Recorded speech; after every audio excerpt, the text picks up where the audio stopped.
Bismillahirrahmanirrahim. Assalamualaikum warahmatullahi wabarakatuh.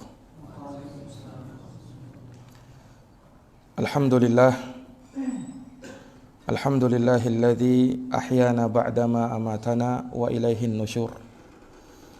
Asyhadu an la ilaha illallah wahdahu la syarikalah, lahul mulku wa lahul hamdu wa huwa ala kulli syai'in qadir.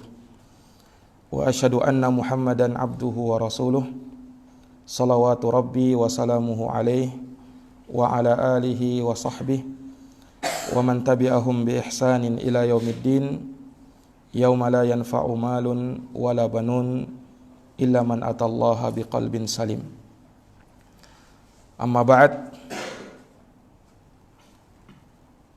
Qala Allah Ta'ala fi kitabihil karim, aqimis salata lidulukis syamsi ila ghasaqil lail wa qur'anal fajri inna qur'anal fajri kana mashhuda. Sadaqallahul azim. Ma'asyiral muslimin wal muslimat, Bapak Ibu hadirin wal hadirat, jamaah salat subuh yang semoga dirahmati dan dimuliakan oleh Allah Subhanahu wa taala. Alhamdulillah, puji syukur kita panjatkan kehadirat Allah Subhanahu wa taala yang telah mencurahkan nikmat dan kebaikannya kepada kita. Di subuh hari ini kita bersyukur kepada Allah, di mana Allah Subhanahu wa taala telah membangkitkan kita kembali, telah membangunkan kita dari tidur kita, dan kita mulai subuh hari ini dengan menjalankan suatu ibadah, suatu amalan yang tentu saja kita harapkan semoga ibadah kita di subuh hari ini diterima di sisi Allah Subhanahu wa taala dan menjadi pahala serta timbangan yang terbaik di yaumul akhir nanti. Allahumma amin. Salawat dan salam tak lupa kita haturkan keharibaan junjungan kita, qudwah dan tauladan kita, Rasulunal Karim, Nabiyuna Muhammad bin Abdullah salawatu rabbi wa salamuhu alaihi salatu wassalam. Semoga salawat dan salam tercurah pula kepada keluarga beliau, para sahabat beliau, dan mereka yang senantiasa meniti jalannya sampai hari kiamat kelak. Jamaah salat subuh, Bapak Ibu hadirin wal hadirat yang sama dirahmati oleh Allah Subhanahu wa taala. Pada kesempatan subuh hari ini, izinkanlah kami menyampaikan sebuah nasihat, sebuah kajian yang berjudul semangat yang teguh di dalam menjalankan ibadah salat subuh. Seseorang di dalam beribadah tentunya butuh semangat, butuh kesungguhan, butuh keseriusan di dalam menjalankan suatu ibadah. Nah, dengan bermodalkan kesungguhan, dengan bermodalkan keseriusan, inilah yang akan dapat membantu dia untuk menegakkan ibadah itu. Makanya dalam banyak kesempatan Rasulullah sallallahu alaihi wasallam sangat sering memotivasi sahabatnya untuk semangat di dalam beribadah. Salah satu hadis itu Rasulullah pernah bersabda, ihris ala ma yanfa'uk wasta'in billah wala ta'jas. Wahai umat Islam, bersemangatlah kalian terhadap apa yang bisa mendatangkan manfaat untuk kalian. Entah itu manfaat di dunia, terlebih lagi manfaat di akhirat. Wasta'in billah, minta pertolongan sama Allah. Wala ta'jas, dan jangan pernah merasa lemah. Perhatikan hadits yang mulia ini. Rasulullah sallallahu alaihi wasallam memerintahkan kita untuk bersemangat. Ibadah yang kita jalankan, jalankan dia dengan semangat. Jangan dengan malas, jangan dengan lemah. Upayakan untuk selalu bersemangat, dan kita memulai pagi kita dengan semangat. Karena di antara ciri orang-orang munafikin yang Rasulullah sallallahu alaihi wasallam peringatkan umatnya darinya adalah mereka yang bermalas-malasan dalam beribadah. Orang munafikin itu sholat juga, Pak. Tapi sholatnya dengan sangat malasnya. Wa idza qamu ila sholati qamu kusala. Apabila mereka berdiri untuk sholat, maka mereka berdiri dengan sangat malasnya. Yura'unan nas, mereka sholat karena ingin dilihat, ingin dipuji oleh manusia. Wala yadhkurunallaha illa qalila, dan mereka tidak ingat Allah kecuali sedikit saja. Nah, maka umat Islam, orang-orang yang beriman mesti membangun harinya, membangun paginya dengan semangat, dengan keseriusan, dengan giat di dalam beribadah kepada Allah Subhanahu wa taala. Oleh karenanya Allah Subhanahu wa taala mensyariatkan kita memulai hidup kita di pagi hari dengan ibadah kepada Allah Subhanahu wa taala. Dan itu butuh semangat. Ihris ala ma yanfa'uk. Bersemangatlah kamu, kata Nabi, terhadap apa yang bisa mendatangkan manfaat bagi dirimu. Wasta'in billah. Jangan lupa minta tolong sama Allah. Kenapa? Fala haula wala quwata illa billah. Karena tidak ada daya dan kekuatan kecuali milik Allah Subhanahu wa taala. Kita bisa melangkahkan kaki kita ke masjid ini. Kita bisa menjalankan ibadah salat subuh berjamaah, tidak lain dan tidak bukan karena taufik dari Allah Subhanahu wa taala yang memudahkan kita, menggerakkan hati kita untuk bisa sampai ke dalam rumah Allah, menjalankan kewajiban kita salat subuh berjamaah. Jamaah sekalian yang dirahmati oleh Allah Subhanahu wa taala, ibadah-ibadah yang Allah Subhanahu wa taala syariatkan, Rasulullah sallallahu alaihi wasallam sangat sering menyebutkan keutamaan-keutamaannya. Dan ini tidaklah Nabi sallallahu alaihi wasallam sebutkan melainkan sebagai motivator bagi kita. Untuk apa? Untuk kita semangat di dalam menjalankan ibadah itu. Terlebih ibadah solat, Pak. Solat itu dijadikan oleh Nabi sallallahu alaihi wasallam menjadi qurratu a'yun bagi beliau. Dalam sebuah hadis Nabi pernah mengatakan, wa ju'ilat liyas salatu qurratu aini. Salat itu dijadikan sebagai penyejuk mata bagi saya. Hal yang menyenangkan jiwa saya. Artinya tidak tenang rasanya jiwa ini kalau belum menjalankan ibadah salat. Makanya Nabi sallallahu alaihi wasallam apabila ada sesuatu perkara menghampiri beliau, hal yang menggelisahkan beliau, apa yang Nabi lakukan? Sholat. Nabi SAW sholat. Dengan sholat yang beliau jalankan, hati beliau menjadi tenang. Nah, inilah yang kita usahakan agar sholat itu bisa menenangkan hati kita, mendatangkan kedamaian dan ketentraman di dalam jiwa kita, sehingga segala urusan kita, segala masalah kita bisa terselesaikan dengan baik. Nah, ini orang-orang yang beriman. Makanya mereka tidak pernah melupakan ibadah solat mereka. Sesibuk apapun mereka, mereka tidak pernah lupa dari ibadah solat. Karena solat itu mereka jadikan hal yang membuat nyaman mereka. Nabi pernah mengatakan dalam kesempatan yang lain, ya Bilal, arihna bis salah. Wahai Bilal, nyamankan kami, jiwa kami dengan solat.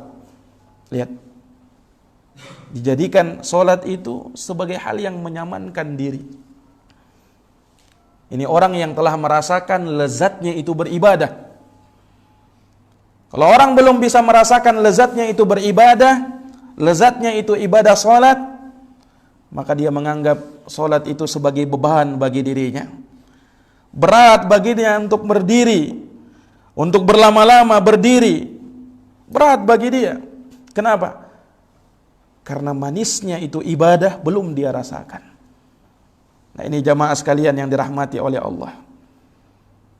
Salat itu, kata Allah Subhanahu wa taala, mencegah dari perbuatan keji dan mungkar. Allah mengatakan di dalam firman-Nya, innas salata tanha 'anil fahsya'i wal munkar. Sesungguhnya salat yang kalian kerjakan itu mestinya bisa mencegah kalian dari perbuatan keji dan mungkar. Ini firman Allah Subhanahu wa taala. Salat yang kita kerjakan harusnya bisa mencegah kita dari perbuatan keji dan perbuatan yang mungkar. Artinya, kalau kita mengerjakan salat tapi maksiat masih jalan terus, perbuatan keji dan mungkar tak henti kita lakukan, berarti ibadah salat yang kita kerjakan belum sesuai dengan apa yang Allah Subhanahu wa taala inginkan. Makanya di dalam salat itu, Pak, bukan hanya sekedar kita salat. Karena kalau sekedar salat masih diancam di dalam Quran. Fawailul lil musallin, kata Allah, celaka orang-orang yang salat. Orang salat saja masih celaka, apalagi yang tidak salat. Fawailul lil musallin, celaka orang yang salat. Ya. Bagaimana bisa celaka? Dalam lanjutan ayat dikatakan alladzina hum an salatihim sahun, yaitu orang-orang yang lalai dalam salatnya. Sekedar salat namun tidak ada makna menegakkan salat. Makanya kalau kita lihat dalam Al-Qur'an, Pak, ya, bahasa Allah Subhanahu wa taala terhadap salat itu bukan sekedar salat, tapi bagaimana kita mengiqamatis shalah, menegakkan itu salat. Makanya kita diingatkan sebelum salat ditegakkan iqamat. Qad qamatis shalah, qad qamatis shalah. Salat telah ditegakkan, salat telah ditegakkan. Mengingatkan kepada kita bahwa yang Allah inginkan bukan sekadar salat, tapi bagaimana kita menegakkan itu salat. Sehingga salat yang kita kerjakan bisa menjadi penolong bagi kita, bisa memberikan bantuan bagi kita. Makanya Allah berfirman, wasta'inu bis sabri was salah wa innaha lakabiratun illa 'alal khashi'in. Mintalah kalian pertolongan kepada Allah dengan sabar dan dengan salat. Lihat.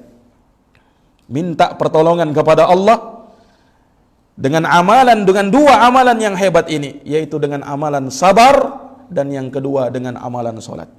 Kemudian Allah katakan, wa innaha lakabiratun illa 'alal khashi'in, dan sesungguhnya hal yang demikian itu sangat berat kecuali bagi orang-orang yang khusyuk di dalam salatnya. Nah, khusyuk inilah yang kita upayakan di dalam ibadah salat kita, Pak. Jamaah sekalian yang dirahmati oleh Allah Subhanahu wa taala, ya. Oleh karenanya kalau kita berbicara tentang ibadah salat, ya, maka sangat banyak Rasulullah sallallahu alaihi wasallam menyebutkan akan keutamaan dan kemuliaan dari orang-orang yang senantiasa menjaga ibadah salatnya. Namun yang ingin kita sebutkan di dalam kesempatan ini adalah salat subuh, Pak. Kenapa salat subuh? Karena memang dari semua salat yang ada, salat subuh ini yang paling berat. Ya, sampai Rasul mengatakan, laisa salatun athqala 'alal munafiqin illa salatul fajri wa salatul isya. Falau ya'lamuna ma fihima la atauhuma habwa. Kata Nabi SAW, tidak ada satupun solat yang lebih berat bagi orang munafikin kecuali dua solat. Yang pertama solat subuh, yang kedua solat isya. Seandainya, kata Nabi, mereka tahu keutamaan solat subuh, niscaya mereka akan datang menghampiri, datang ke masjid, datang untuk solat subuh, walaupun harus merangkak. Ini sabda Nabi SAW. Seandainya mereka tahu keutamaan solat subuh itu. Ini menunjukkan kemuliaan ibadah yang mulia, solat subuh. Ya, jangankan solat subuhnya, Pak, solat sunnah sebelum subuh, kata Nabi dalam hadits Aisyah, raka'atal fajri khairun minad dunya wa ma fiha. 2 rakaat sebelum solat subuh lebih baik daripada dunia dan seisinya. Nah, bagaimana kiranya kalau solat subuhnya itu baru solat sunnahnya, bagaimana lagi kiranya dengan solat subuhnya yang wajibnya? Tentunya jauh lebih mulia, jauh lebih utama di sisi Allah Subhanahu wa taala. Jamaah sekalian yang dirahmati oleh Allah, makanya Allah Subhanahu wa taala mengingatkan kita, aqimis sholata lidulukis syamsi ila ghasaqil lail. Tegakkan, kata Allah, salat. Lihat sekali lagi bahasa Quran itu ketika salat apa? Aqimis shalah, tegakkan salat itu. Bukan sekedar salat. Tegakkan salat itu kata Allah, liduluqis syamsi ila ghasaqil lail, dari semenjak tergelincirnya matahari sampai terbenamnya sampai gelapnya malam. Kemudian Allah ingatkan, wa qur'anal fajri, dan dirikan salat subuh. Secara khusus Allah Subhanahu wa taala sebutkan. Adapun salat sebelumnya Allah tidak sebutkan namanya. Ya kan? Hanya disebutkan, diisyaratkan, tegakkan salat dari semenjak matahari itu tergelincir sampai gelapnya malam. Wa qur'anal fajri, dan dirikan salat subuh kata Allah. Kenapa dengan salat subuh? Inna qur'anal fajri kana masyhuda, sesungguhnya salat fajar itu, salat subuh itu disaksikan oleh para malaikat. Ini salat subuh, Pak. Allah tidak menyebutkan salat-salat yang lain disaksikan oleh para malaikat, walaupun tentu saja kita tahu dan kita imani para malaikat melihat dan menyaksikannya. Tapi secara khusus Allah menyebutkan salat subuh itu disaksikan para malaikat. Nah, tentunya malaikat itu menyaksikan turun dari atas langit, mereka membawa rahmat Allah Subhanahu wa taala. Malaikat berdoa di setiap paginya, "Na'am, ampuni si fulan, rahmati si fulan." Ini khusus bagi mereka yang menjalankan ibadah di pagi hari, ibadah di subuh hari, membuka hidupnya, membuka tidurnya, membuka bangun tidurnya dengan apa? Dengan menjalankan ibadah salat subuh. Ini jamaah sekalian yang dirahmati oleh Allah Subhanahu wa taala. Makanya subhanallah, para malaikat itu, Pak, mereka bertugas turun ke bumi ini. Nah, kalau orang pekerja ada sip-sipannya. Malaikat juga begitu. Disebutkan di dalam hadis Abu Hurairah radhiyallahu an, kata Nabi sallallahu alaihi wasallam, "Yata'aqabuna fikum malaikatun bil-laili wa malaikatun bin-nahar." Para malaikat silih berganti akan datang kepada kalian. Malaikat malam dan malaikat siang. Yajtami'una fi salatil fajri wa salatil asr. Sip-sipannya antara salat subuh dan salat asar. Subhanallah. Lihat para malaikat Allah Subhanahu wa taala di dalam menjaga manusia, melihat keadaan manusia. Thumma ya'rujul ladzina batu fikum. Kemudian malaikat yang menjaga kalian, mereka tidak terus menjaga kalian.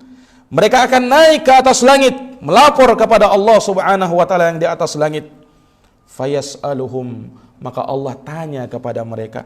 Wa huwa a'lamu bihim, dalam keadaan Allah tentunya lebih tahu keadaan hamba-hambanya, walaupun tidak diberitahukan malaikat, karena Allah Maha tahu. Tapi Allah tanya kepada malaikatnya. Allah bertanya, "Kaifa taraktum ibadi?" Bagaimana keadaan hambaku tatkala kalian tinggalkan? Lihat, bagi mereka yang didapati oleh malaikat pada waktu bersilih gantinya mereka turun naik ke atas langit, di waktu subuh dan di waktu asar, ketika hamba tersebut menjalankan ibadah salat subuh dan ibadah salat asar, maka malaikat akan berkata, "Taraknahum wa hum yusallun wa atainahum wa hum yusallun." Ya Allah, kami tinggalkan mereka sementara mereka sedang salat, dan kami datangi mereka sementara mereka sedang salat. Subhanallah. Nah, bagaimana kiranya jamaah sekalian, manakala malaikat mendapati kita, tatkala mendatangi kita, kitanya asik sedang ngorok tidur. Nah, apa kiranya yang para malaikat laporkan kepada Allah Subhanahu wa taala? Tapi subhanallah, manakala kita ditinggalkan oleh malaikat Allah di subuh dan di sore hari dalam keadaan kita menjalankan ibadah salat, maka luar biasa keutamaan yang kita dapatkan. Dan itu sebagai catatan kebaikan yang kita dapatkan di sisi Allah Subhanahu wa taala. Nah, jamaah sekalian yang dirahmati oleh Allah Subhanahu wa taala, disebutkan di dalam hadis yang lain juga dari sahabat Abu Hurairah radhiyallahu anhu, Nabi mengatakan seperti ini, "Tafdulu salatal jami' salata ahadikum wahdah bi 25 juz'a." Salat yang dilakukan berjamaah, Salat subuh secara berjamaah, kalau mau dibandingkan dengan salat sendirian, itu perbandingannya 25 bahagian. Dalam sebagian riwayat 27 bahagian. Perbandingannya, orang yang menjalankan salat subuh berjamaah dengan orang yang salat subuh tapi di rumah. 27 bahagian bagi orang yang salat subuh berjamaah. Kata Nabi SAW, wa tajtami'u malaikatul laili wa malaikatun nahar fi salatil fajri. Dan ingat, malaikat berkumpul, malaikat malam maupun malaikat siang berkumpul di subuh hari, tepatnya ketika mereka manusia menjalankan ibadah salat subuh. Berkumpul malaikat di sini, Pak. Nah, kemudian Abu Hurairah mengatakan, faqra'u in syi'tum. Bacalah kalau kalian inginkan. Inna Qur'anal fajri kana mashhuda. Sesungguhnya salat subuh itu disaksikan oleh para malaikat. Diingatkan lagi dengan ayat ini bahwa salat subuh ini betul-betul disaksikan oleh malaikat Allah Subhanahu wa taala.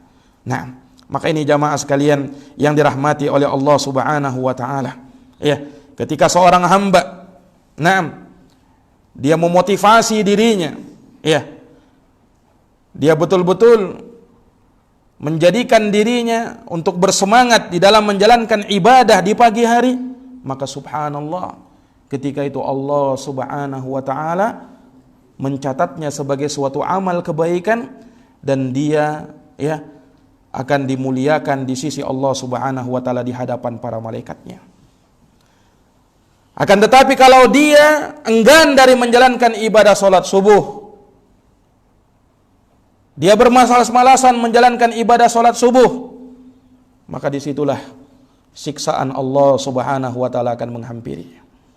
Bukan perkara yang remeh, Pak, orang yang ninggalin salat ini. Nah, diancam oleh Allah Subhanahu wa taala di dalam Al-Qur'an, diancam oleh Rasulullah sallallahu alaihi wasallam di dalam haditsnya, al-ahdu bainana wa bainahumus shalah, kata Nabi. Perjanjian antara kami dengan mereka adalah salat. Faman tarakaha faqad kafar. Barang siapa yang meninggalkan salat, maka sungguh dia telah kafir. Ini sabda Nabi sallallahu alaihi wasallam di dalam hadits yang sahih. Tidak main-main orang yang meninggalkan salat ini. Ya. Bahkan sebagian ulama mengatakan orang yang meninggalkan sholat subuh dosanya lebih berat daripada orang yang berzina dan mencuri. Na'udzubillahi min dzalik. Ini menjalankan suatu kewajiban, meninggalkan suatu kewajiban. Nah, kira-kira bagaimana lagi kalau sekiranya sholat subuh yang dia tinggalkan begitu banyaknya, tidak pernah dia menjalankan sholat subuh. Nah, di pagi hari dia asiknya tidurnya dia tidak memacu dirinya untuk menjalankan ibadah subuh. Naam. Sehingga ketika itu dia membuka harinya, dengan kemalasan, malas menjalankan aktivitas, dan jiwanya pun ketika itu menjadi jiwa yang sangat buruk. Nah, ini ancaman orang-orang yang mereka tidak membuka paginya dengan ibadah.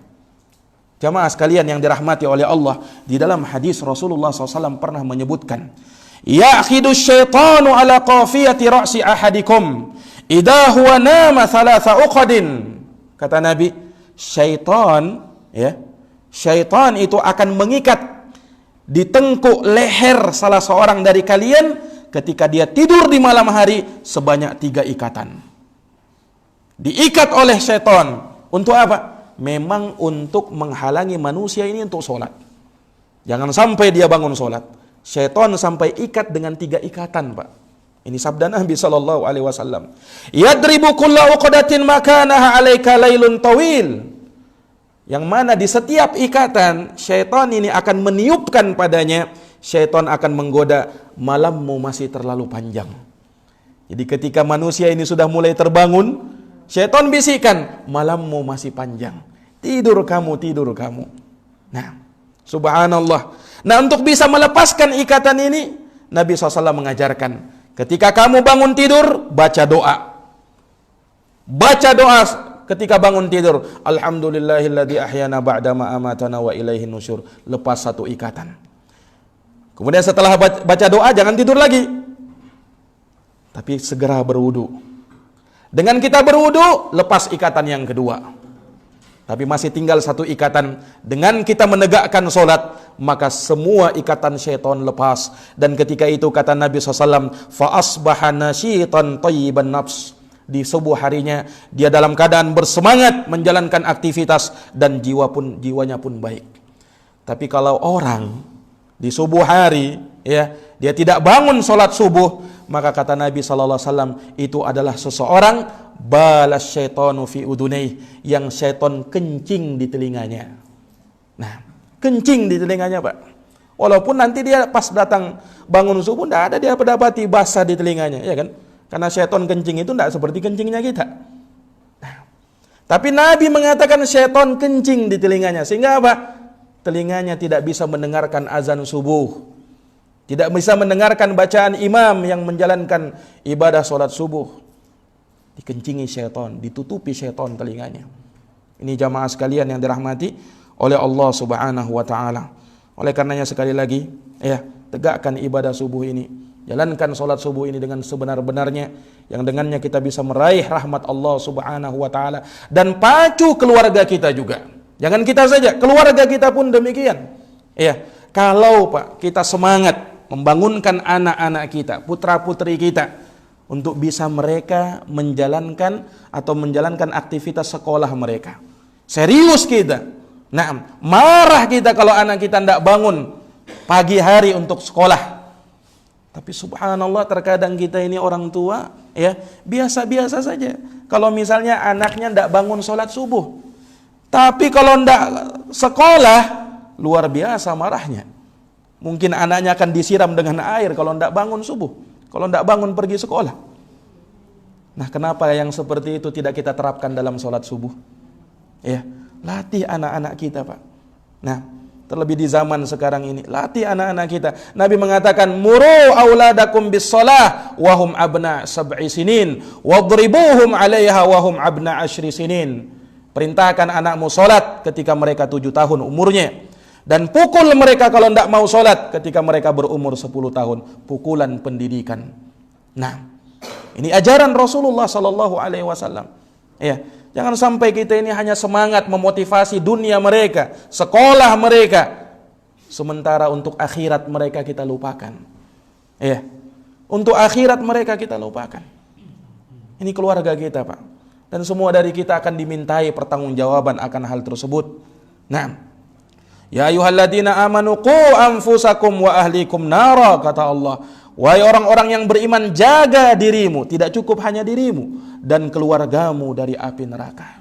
Kalau mau selamat, selamatkan diri dan selamatkan keluarga kita.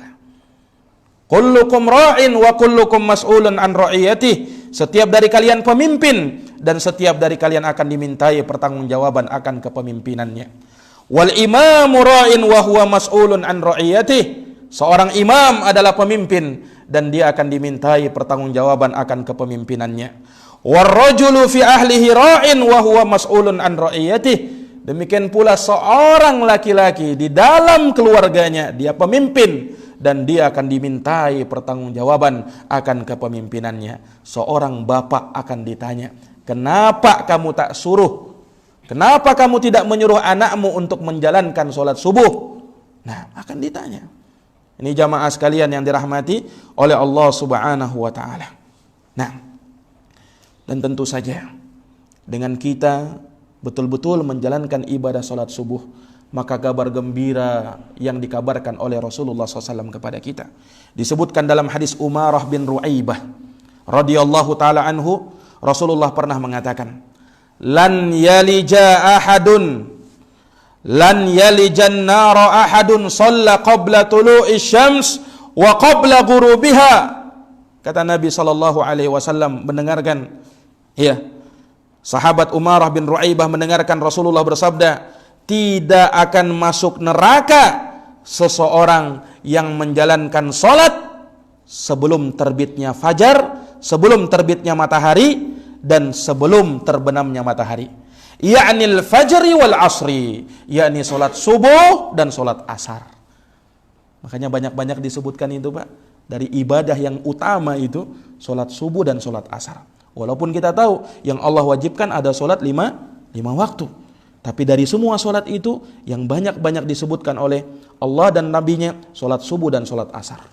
Lihat dalam Quran, hafidhu ala salawat, jagalah solat-solat kalian, wassalatil wusta, dan jaga solat wusta, solat pertengahan. Solat pertengahan menurut ulama ahli tafsir yang dimaksud dengan solat pertengahan adalah solatul asr, solat asar.